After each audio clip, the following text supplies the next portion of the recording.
वहां पे हर डिस्ट्रिक्ट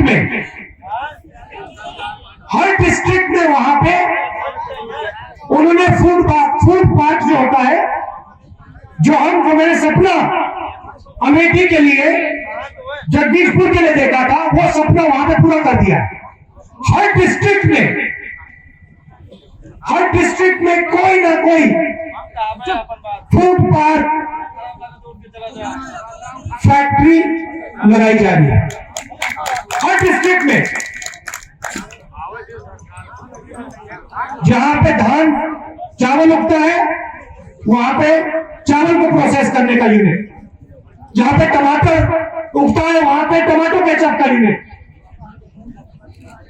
अलग यूनिट बन रहे हैं। छत्तीसगढ़ का किसान सीधा अपना माल जाकर फूड प्रोसेसिंग यूनिट पे बेचता है, उसको सही रेट मिलता है। वहां पे कोई लंबी लाइन में खड़े होने की जरूरत नहीं,